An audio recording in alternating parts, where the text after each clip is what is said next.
नमो आर्याणं नमो वृक्षायाणं नमो नमः एषो पञ्चनमुक्कारो स्वतावपणासो मङ्गलानन्द सर्वे सिंहं भवतं मङ्गलम् मङ्गलं श्रीमदर्हन्तो मङ्गलं जलसासनं मङ्गलं सकलसङ्गो मङ्गलं पूजकामि सुधा सौदरवाक्योत्सना निर्मलीकृतजिङ्मुखा मृगलक्ष्मा तमः शान्ति શાંતિનાથિતિરોસ્તુ દર્શનાચારને સૂક્ષ્મ રીતે પાળવો હોય તો પ્રભુના વચનોની અનુભૂતિ જોઈએ અને એ પ્રભુના વચનોની અનુભૂતિ માટે 1 વર્ષના કોર્સમાં સુવિધિનાથ ભગવાનનું સ્તવન છે. કલાપુરસુરી દાદાનું છેલ્લે દર્શન મને રાજસ્થાનમાં થયું. જસવંતપુરાની બાજુમાં નાનકડું ગામ કલાપુરા. સાંજે સાહેબના ચરણોમાં હું બેઠેલો હતો. એમણે મને એક જ વાત કરી કે દેવચંદ્રજીને ખોટો પ્રભુની આખી સાધનાનું હાર્દ દેવચંદ્રજી માંથી તમને મળી જશે.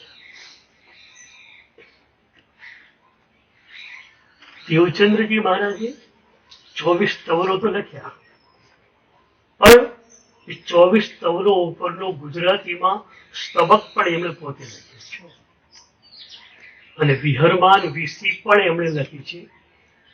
અષ્ટપ્રવચન માતાની સજ્જાએ પણ એમની છે. ઘણા બધા ગ્રંથો છે. તો સુવિધિનાથ ભગવાનનું સ્તવન અનુભૂતિ માટે બહુ મજાનું છે. એક સાધક મને મળેલા, કલાપુરશ્રી દાદા અમદાવાદમાં બિરાજમાં. સાહેબજી વ્યસ્ત તો રહેતા જ, આમે રૂમ ખોલી નથી, ટોળું ગયું નથી. તો એ સાધક ગુરુદેવ પાસે ગયા, સાહેબ મારે એવું કંઈક આપો અમૃત તત્વ કે મારું જીવન બદલાઈ જાય. સાહેબજી આવા સાધકોને રાત્રે 9 વાગે બોલાવતા કે 9 વાગે તો આવજો. 9 વાગે ભાઈ આવ્યા, 2-3 મુનિરાજો હશે. એ ભાઈએ મને કહ્યું કે માત્ર આ સુવિધિનાથનું સ્તવન ગુરુજીએ એવી રીતે લીધું કે હું અનુભૂતિની નજીક પહોંચી ગયો. કારણ કે દેવચંદ્રજી મહારાજની પરાવાણી અને એ પરાવાણી ઉપર ભાષ્ય કરનાર અનુભૂતિવાન ગુરુ. તો આપણે એક કડી જોતા હતા. એ કડીમાં 3 સાધનાઓ આપી. જળ જગત જોડે સાધકની સાધના છે જ્ઞાતા ભાવની. ચેતના જગત જોડે સાધકની સાધના છે મૈત્રી ભાવની. નિજ સત્તાએ શુદ્ધ સહુને લેખતા હોના.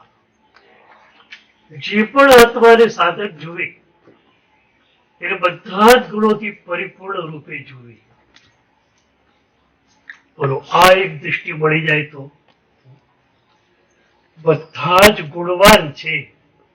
નિર્ગુણ હોય તો માત્ર એક હું છું. સુરદાસજીએ પદ લખ્યું, મોરે અવગુર ચિત્ત ન ધરો, સમદર્શી હે નામ તિહારો, ચાહે તો પાર કરો.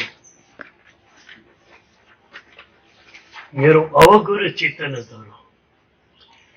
એવા ભક્તને પણ લાગે કે બીજા બધા જ આત્માઓ ગુણવાન છે, ગુણહીન હોય તો માત્ર એક હું છું.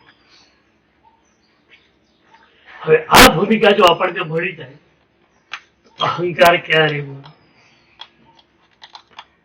હું ગુણહીન છું, બધાથી હીન છું, આ ભાવ આવ્યો, અહંકાર ક્યાંથી આવશે? જીવ દ્વેષ ક્યાંથી આવવાનો? બધામાં રહેલા ગુણો તમને દેખાય છે, દોષ તો દેખાવાનો જ નથી તમને. જીવ દ્વેષ કઈ રીતે થવાનો? અને માત્ર ગુણો દેખાય છે, રાગ પણ ક્યાં થવાનો? વ્યક્તિ રાગ અલગ ચીજ છે, એ હેય છે. પણ ગુણાનુરાગના સ્તર પર તમે વ્યક્તિરાગ કરો તો ચાલી શકે, પણ વ્યક્તિરાગ તમારો સ્વાર્થાધારિત કે રાગાધારિત હોય તો એ ચાલી શકે. આ એક સાધના આપણી પાસે આવી જાય, નિજ સત્તા એ શુદ્ધ સહુને લેખતા હોના. બધા આત્માઓ પોતાની અનંત શક્તિથી યુક્ત છે, પોતાના અનંત ગુણોથી યુક્ત છે. પણ દેવચંદ્રજી મહારાજને ખ્યાલ હતો કે તમે કદાચ અમેરિકા વાળા માણસો હશે એને સિદ્ધના હાથમાં માની લેશો.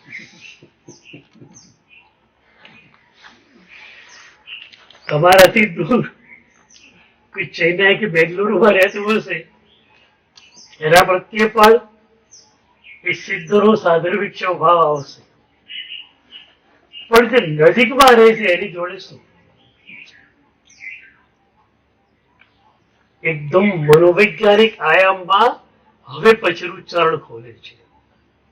એમને ખ્યાલ છે આ જો ખરેખર પૂરો સાધક નથી તો જીવ દ્વેષ એને થઈ જવાનો છે. અન્યાસજી ભગવાન કહેતા કે પ્રભુના બે અપરાધો આપણે અનંત જન્મોથી કરેલા છે. જળ પ્રત્યેનો રાગ, ચેતના પ્રત્યેની શત્રુતા. શીર્ષાસન કરવું હોય હવે તો જળ પ્રત્યે ઉદાસીન ભાવ, ચેતના પ્રત્યે મૈત્રી ભાવ. આમ જુઓ ને તો પહેલી દૃષ્ટિએ આ ભાવ તમને મળેલો હોવો જોઈએ. મિત્રા દૃષ્ટિની અંદર તમે મૈત્ર સાધક બનો છો, મૈત્ર યોગી બનો છો, અને એ વખતે તમને લગભગ બધા ઉપર મૈત્રી ભાવ જ રહેતો હોય છે. અને તમે તો છઠ્ઠી દૃષ્ટિમાં આવી ગયા વ્યવહારની. નિશ્ચયથી પહેલીમાં પણ નથી. આપણે યોગ દૃષ્ટિ સમુચ્ચય ગ્રંથ ઊંડાણથી તમે વાંચો ને તમે હરી જાઓ કે પહેલી દૃષ્ટિ પણ મારી પાસે નથી. ત્યાં લખ્યું છે કે એ મૈત્ર યોગી બીજાની ચિંતા ક્યારેક કરે તો કરુણાના લયમાં જ કરે, ઈર્ષાના લયમાં, દ્વેષના લયમાં બીજાનો વિચાર પણ એને આવતો નથી.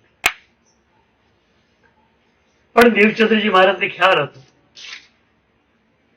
કે આ સાધક સાધના પદ પર હોંશે હોંશે આવી તો ગયો છે, અહીંયા એ ફસાઈ જવાનો છે. મને એને ગાળો આપી, મને એને ખરાબ વચનો કહ્યા, એ વ્યક્તિ ઉપર તમને સીધો ગુસ્સો આવવાની સંભાવના થઈ જાય. તો એ વખતે બહુ જ મજાની વાત એમણે કરી. પરિણતિ અદ્વેષપણે ઉવેકતા હોનાર. એનામાં જે દ્વેષ આવ્યો, ક્રોધનો ઉદય થયો, અને એ ક્રોધને કારણે એને તમને કંઈ કહ્યું તો તમે એના ક્રોધના ઉદયને જુઓ કે એ પણ બિચારો શું કરે. જો તમારા જેવા સાધકો પણ ક્રોધને હવાલે થઈ શકતા હોય તો એ બોલનારો માણસ ક્રોધને હવાલે કેમ ન જઈ શકે? હવે એમાં એ વ્યક્તિનો શું વાંક બોલો? ક્રોધનો ઉદય આવ્યો એ ભણી ગયું, કારણ કે જાગૃત સાધક નહોતો. તો હવે એમાં એનો દોષ શું? એટલે દેવચંદ્રજી મહારાજ એક ઊંડી વાત કરે છે કે એ વખતે કર્મકૃત એના દોષને જુદો પાડો અને એના અનંત ગુણવાન આત્માને છૂટો પાડો.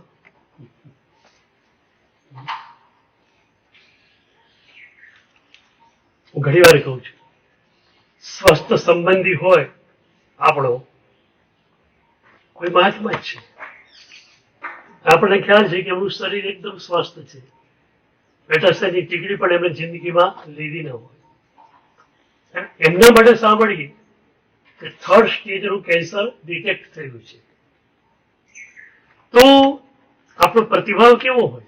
સંવેદનાત્મક હોય કે અરે એમને કેન્સર થઈ ગયું છે. આવું જ કોઈ સામાન્ય માણસ હોય ને, એ પણ સામાન્ય માણસ માટે સાંભળે પોતાના સંબંધી માટે ત્યારે કેન્સર ડિટેક્ટ થયું છે, 3rd સ્ટેજનું છે, તો એની પણ પ્રતિભાવ કયો આવે? સાલાના કેન્સર થયું વિચાર આવે કોઈ દિવસ? ન જ આવે. અરે એને પણ કેન્સર થઈ ગયું, વિચારો. તો શરીરમાં કેન્સર લાગુ પડ્યું, તમારો પ્રતિભાવ સંવેદનાત્મક લાગણી સભર હોય છે, તો દોષોનું કેન્સર કોકને લાગુ પડ્યું તો તમારો પ્રતિભાવ કેવો હોય? તો તમારો પ્રતિભાવ કેવો હોય? એ આત્મા શું કહે છે? હું પણ જો કર્મના ઉદયની અંદર આવી જાઉં છું તો એ માણસ તો મારા જેટલો જ્ઞાની પણ નથી, તો એ કર્મના ઉદયમાં આવે એમાં નવાઈ શું? અને બીજી વાત, તમે એમ માનો છો કે એ મને અપશબ્દો બોલી રહ્યો છે, મને રફલી બોલી રહ્યો છે, એ બોલે છે કે તમારું કર્મ બોલે છે? કોણ બોલે છે? હું ઘણી વાર પ્રવચનમાં કહું કે પ્રભુના કાનમાં ખીલા ઠોકાણા અને પ્રભુની આંખમાં આંસુ આવ્યા. કૃપા પરાધીપિતને કૃપા મંથર તાર્યો. પ્રભુની આંખો ભીડી કેમ બની? પ્રભુને થયું કે કાનમાં ખીલા ઠોકનારો તો મારો મિત્ર છે, એ તો મારો ઉપકારી છે, એ મારા કર્મોને ખેરવી રહ્યો છે, તો મારા કર્મોને ખેરવનાર હોય તો એ તો મારો મિત્ર જ કહેવાય, મારો ઉપકારી કહેવાય. પણ અત્યારે એ ક્રોધના આવેગમાં છે અને એને કારણે એ જે કર્મ બાંધશે એના ઉદયને કારણે શું એને દુર્ગતિમાં જવું પડશે? મારો આ મિત્ર, મારું આ ઉપકારી એ દુર્ગતિમાં જશે. પ્રભુને આ ભાવ થાય છે અને એને કારણે પ્રભુની આંખમાં વિનાશ છલકાય છે. આપણે પ્રભુ પાસે માગ્યું કે પ્રભુ મારા ઘરને ખીલા ઠોકવા આવે ને કોઈ,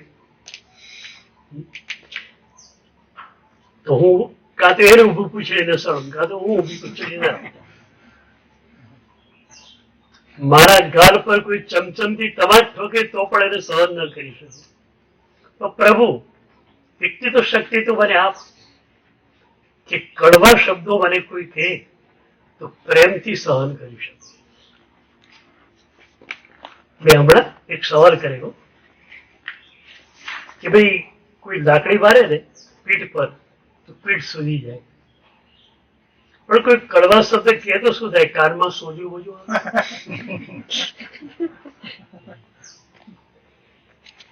એટલે પેલું કે સાહેબ કાનમાં ના આવે, મનમાં સોચો. મને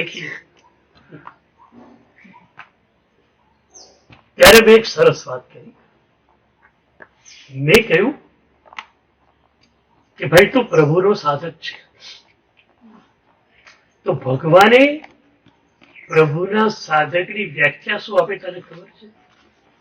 મને કે ના ખબર નથી. મેં કહ્યું પ્રભુએ કહ્યું છે કે મારો સાધક આકાશ જેવો હોય.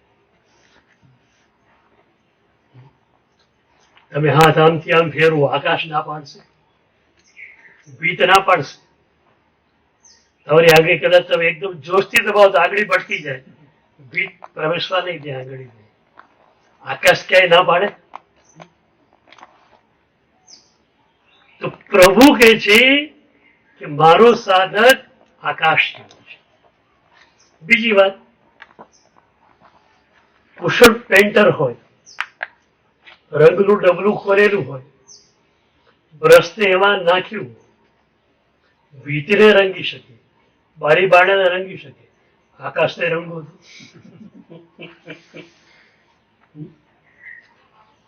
આકાશમેવ પંખી નાસો પાપે દીપ્યતિ.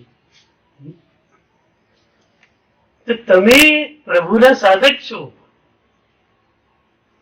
તમે આકાશ જેવા છો. કોઈ ગમે એમ ચેષ્ટા કરે તમને શું થાય? એટલે હું એક વાત ઘણી વાર કહું છું કે તમે જો સાધક હો તો તમારી ડિક્શનરીમાં નિમિત્ત શબ્દ છે જ નહીં. નિમિત્ત તરીકે તમે પોતે જ છો, બીજો નિમિત્ત છે જ નહીં. તમે કરો બાંધેલું, ઉદયમાં આવ્યું. પેલો માણસ તો બિચારો ભેરવાઈ ગયો તમારા કર્મને કારણે. એ તો નિર્દોષ છે. તમને એ વખતે ભાવ થવો જોઈએ મારું કર્મ કેટલું ખરાબ કે આવા સજ્જન માણસ પાસે કે આવા ક્રોધના વાક્યો બોલાવે છે. મારું કર્મ કેટલું ખરાબ. અને એક સંસારી માણસ હોય અને એના મનમાં આવો વિચાર હોય, અડધો કલાક પહેલા અંકલ બોલી દે, પછી કે અંકલ તમે મને સુધારવા માટે ઘણી મહેનત કરી, આ ઠંડુ પાણી જરા પીવું, ગળાને શોષ પડ્યો.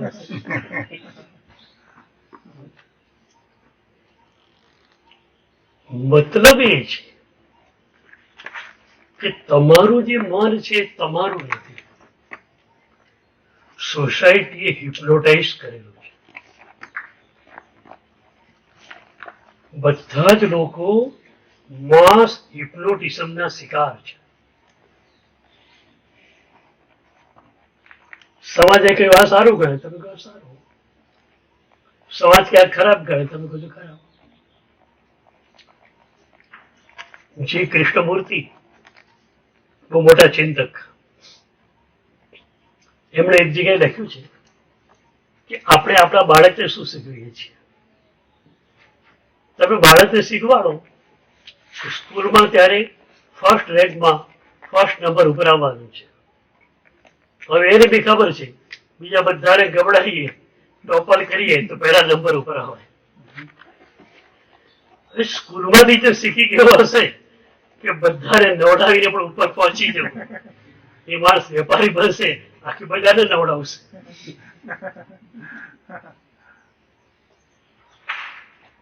એટલે સોસાયટી આપેલું મન જે છે એ સાધના માટે બિલકુલ નકામું છે. એ મન દ્વારા તમે સાધના કરી શકશો જ નહીં. આણે મને આમ કીધું તો તમે કહી શકો આણે મને આમ કીધું, મારા કર્મે કીધું એમ બોલો. કર્મ ગ્રંથ 6 ભણેલો હોય, પંચસંગ્રહ ને કંપેરી કરેલી હોય, કોક બે કડવા શબ્દો કે 6 કર્મ ગ્રંથો હોવાથી તારા કર્મ ગ્રંથ ક્યાં ક્યાં?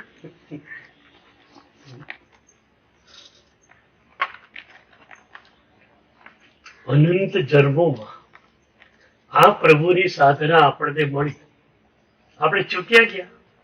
અહીંયા મનને બદલી શક્યા નહીં.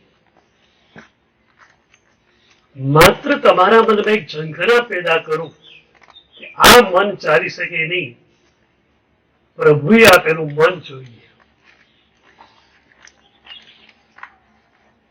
સદગુરુ હોય ને એ માઇન્ડ ટ્રાન્સપ્લાન્ટેશન ના નિષ્ણાત હોય છે. તમારું જૂનું મન આપો, નવું મન લઈ જાઓ. અમારી એક્સચેન્જ ઓફર. જૂનું મન આપી દો, નવું ફ્રેશ મન તમને આપી દઈએ. તો જ્યાં સુધી આ વાત મનમાં નહીં ઘૂંઘરાય ત્યાં સુધી એ જ મન રહ્યા કરશે, એ જ બહારથી સાધના કર્યા કરશે અને ભીતરની પરિણતિમાં જ વિરોહ હશે. આ કેમ ચાલશે? મનને ટોટલી બદલવું પડશે. સોસાયટી મન આપ્યું છે એ મનમાં તો એક જ વાત છે, ટીટ ફોર ટેટ. જેવાની સાથે તેવા, એટલો જવાબ પથ્થરથી આપો. એ મન આપણી પાસે ચાલશે ખરું? હું એક પ્રશ્ન ઘણી વાર પૂછું છું કે સ્વભાવની દુનિયામાં તો પ્રભુ તમને લઈ જાય, પણ પહેલા મને એક વાત સમજાવો કે વિવાહો તમને ડંખ્યા છે ખરા? ક્રોધ વિવાહ છે, ક્રોધ તમને આવી જાય છે, તમને ડંખે છે ખરો? ખરેખર ડંખે છે?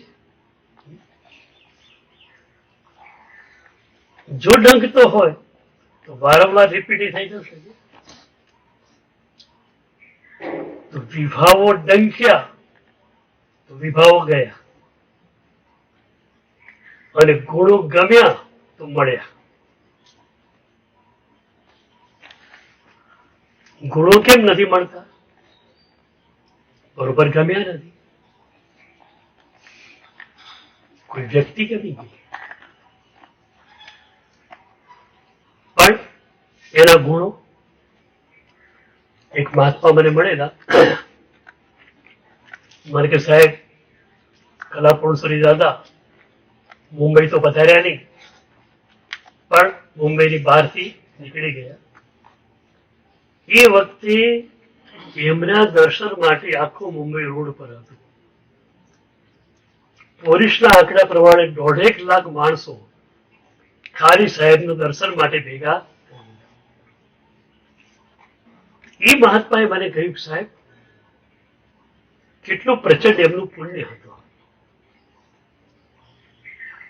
મેં એમને કહ્યું કે તમને સાહેબનું પુણ્ય દેખાય છે, સાહેબની સાધના દેખાય. એ પ્રશંસાથી બિલકુલ પર બની ગયા, એ બિલકુલ નિરહંકારી બની ગયા. એમનું હું જે હતું એ બિલકુલ પ્રભુમાં વિલીન થઈ ગયું.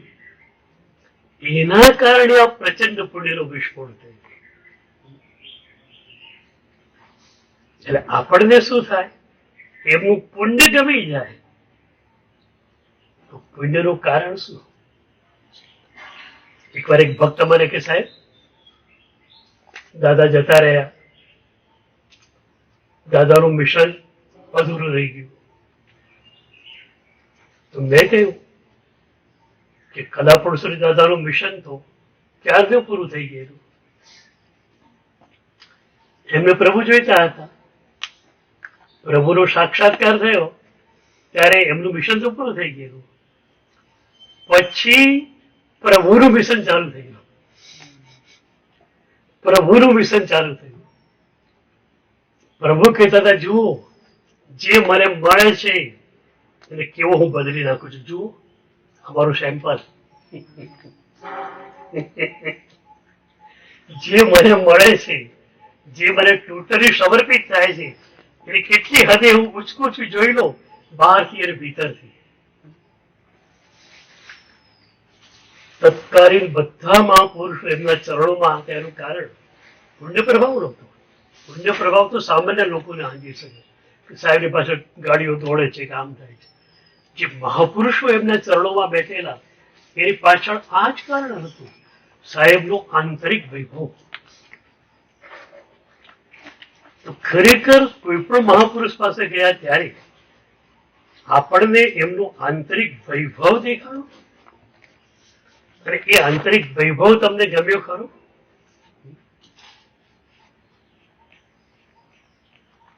માત્ર પુણ્યના પ્રભાવને જોઈને તમે પાછા ફરો તો ડેલી હાથ ધીરે પાછા ફરે એવું કહેવાય. આપણે ત્યાં વાત આવે છે ને, હીરો ડેલી હાથ ધીરે પાછો પડ્યો. શેઠ રાત્રે વાત કરતા હતા કે હીરાને સવારે ઘોઘા મોકલવાનો છે. પેલું કે સવારે શું મોકલે, શેઠ શું કે હું જઈ આવું.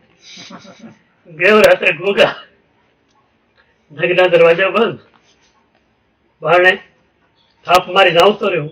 સવારે ઊંઘી ગયો પાછો. શેઠ ઉઠાડે, વીરા ઉઠ, તારો ઘોઘા જવાનું છે. હવે શું ઘોઘા મોક, તું તો રાત્રે જઈને કર્યું શું?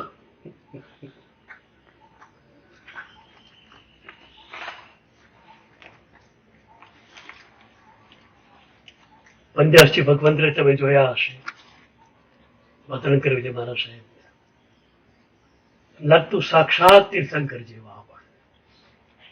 આજે છે ને મારા પુસ્તકમાં કોઈ પણ રેફરન્સ મારે લેવો હોય, કોઈ પણ પુસ્તક વાંચવું સારું, રેફરન્સ સારો મળે, પણ મારા પુસ્તકમાં રેફરન્સ હું ત્યારે જ ટપકાવું જ્યારે હું મૂળ જોઈ લઉં, અને મૂળ જોયા પછી મને સંતોષ થાય તો જ રેફરન્સ નાખું. પેલો માણસ ખોટું સમજ્યું હોય તો. પણ પન્યાસજી ભગવંતરા એક એક શબ્દને હું આગમ માનું છું. બસ એમના શબ્દો, બસ પછી જોવાનું નહીં.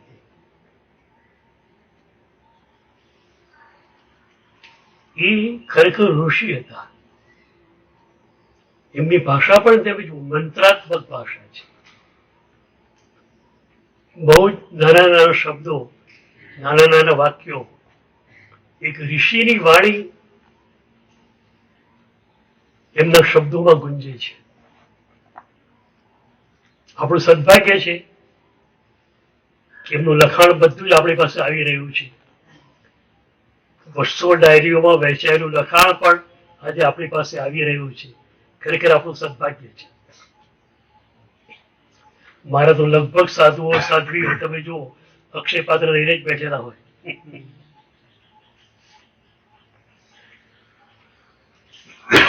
કારણ કે એક પરિણતિવાન મહાપુરુષને આપણે વાંચીએ ને તો આપણી ભીતર પણ પરિણતિની એક શક્યતા રહે છે,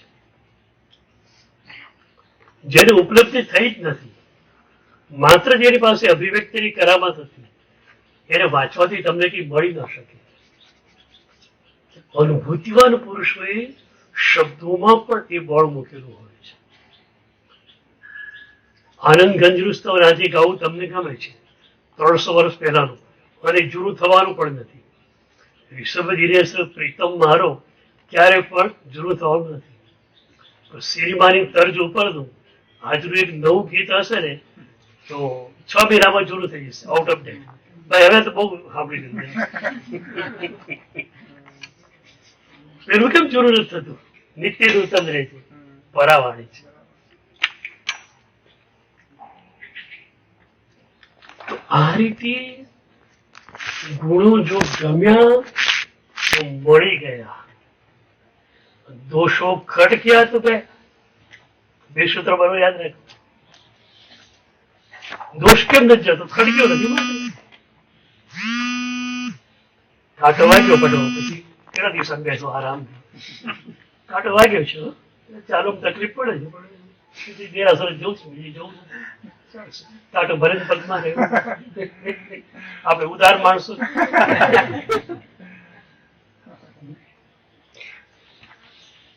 કાંટો વાગ્યો નથી કે કાંટો નથી. તમને દોષ તમારા કાંટા જેવા લાગે છે? લાગે છે કાંટા જેવા? શું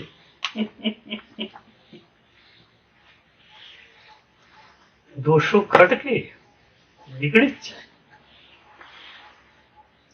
અને ગુણો ખરેખર ગમે તો ગુણ મળી જ જાય. મેં કહ્યું તેમ ગુણવાન પુરુષો પાસે ગયા આપણે, બાહ્ય પુણ્ય વૈભવ જોઈને પાછા ફર્યા. સમોસરણમાં કેટલી વાર આપણે ગયા. પ્રભુની ઉદાસીન દશા લગભગ આપણે ન જોઈ શક્યા. માત્ર 64 ઇન્દ્રો પગમાં પડેલા એ જોયું. વાહ, 64 ઇન્દ્રો પ્રભુના પગમાં પડ્યા છે, અપ્સરાઓ નાચી રહી છે, ઓહો, મણી રચિત સિંહાસન ઉપર પ્રભુ બેઠા છે, ચામરો વીંજાઈ રહ્યા છે, આ બધું જોઈને પાછા ફરી ગયા. એટલે આપણે હીરો ઘોઘેજી એવું જ કરી છે. સમવસરણમાં ગયા પછી જે પ્રભુની પરમ ઉદાસીન દશા જોવાની હતી, એ ઉદાસીન દશા તો જોવાય નહીં. અને એટલે જ જીન વિજય મહારાજ કહે છે, મારે તો સુષમાથી દુષમો અવસર પુણ્ય નિધાનજી. પ્રભુ સુષમ કાળમાં તમે સાક્ષાત હતા, તમારા સંવસરણમાં હું આવતો, તમને સાંભળ્યા પણ હશે, બધું ઉપરથી નીકળી ગયું. તમારી પરમ ઉદાસીનતાને હું માણી નહીં શક્યો. આજે દુષમ કાળમાં હું છું, સાક્ષાત તમે મને મળ્યા નથી, તમારું પ્રતિરૂપ મારી સામે છે, પણ એ પ્રતિમાની અંદર જે ઉદાસીન ભાવ છે એને જોઈને હું ઉદાસીન ભાવમાં આગળ વધું છું. એટલે મારા માટે સુષમ કાળ કરતા દુષમ કાળ વધુ સારો છે. સર્વ મંદિર પ્રધાન